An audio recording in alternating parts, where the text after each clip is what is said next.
Rien ne va plus à Manchester City, les critiques pleuvent sur le club et sa star Erling Haaland, mais le pire c'est que l'équipe de Guardiola risque même la relégation administrative.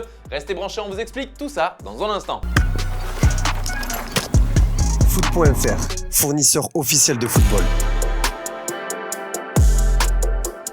Bonjour à toutes et à tous et bienvenue dans ce nouveau JT Foot Mercato. Les Citizens sont dans une drôle de sauce en ce moment. Ils ont raté une belle occasion de remonter sur le leader Arsenal. Ils n'ont pu faire mieux qu'une défaite 1-0 contre Tottenham, alors que les Gunners, eux, ont perdu face à Everton. Forcément un résultat rageant pour les fans mancuniens, comme l'a expliqué Guardiola à l'issue du match face aux Spurs. Yeah, of course, Arsenal dropped a few points so far.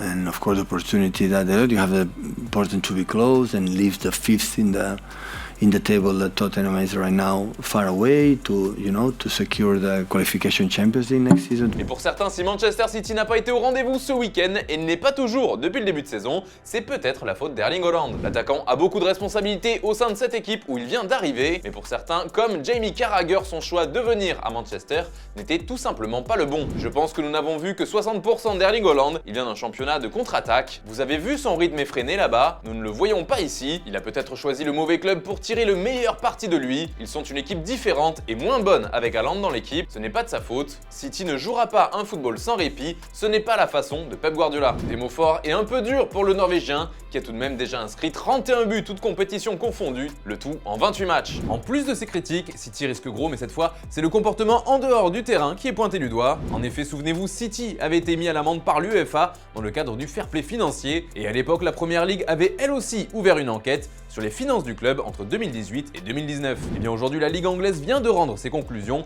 via un communiqué et ça s'annonce mal pour les Sky Blues. Ils sont accusés d'avoir commis plus de 100 infractions au règlement du championnat. Une commission a été saisie et les sanctions devraient tomber sur Manchester City. Reste à savoir quelle forme elles prendront. Amende, retrait de points, voire même exclusion. D'ailleurs les amis, c'est la question du jour, est-ce que vous pensez que les Citizens doivent être exclus de la Première Ligue? Comme d'habitude, on attend vos avis dans les commentaires. Hier, Stéphane vous demandait quel serait l'attaquant idéal pour le voisin Manchester United. Eh bien, deux hommes se distinguent dans vos réponses, Harry Kane et Victor Osimhen. Toujours en Angleterre, Chelsea a signé un paquet de joueurs cet hiver et maintenant cherche à faire de la place.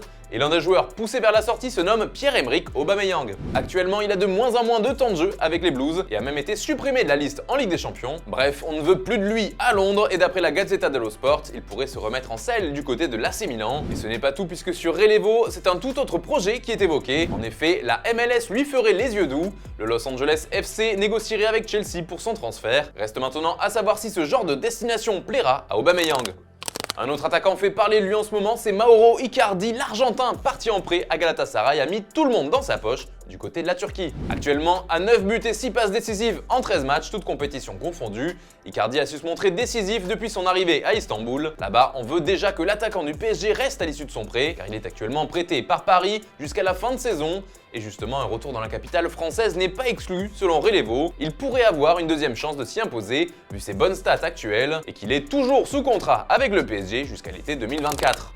Et puis, c'est officiel, le club d'Hoffenheim s'est séparé de son entraîneur. Il faut dire que la formation allemande n'a plus remporté le moindre match en championnat depuis le 18 novembre dernier. Hoffenheim est désormais 14e avec seulement 3 points d'avance sur Stuttgart, le barragiste. Une situation qui aura eu raison de la place d'André Brechenreiter sur son banc de touche.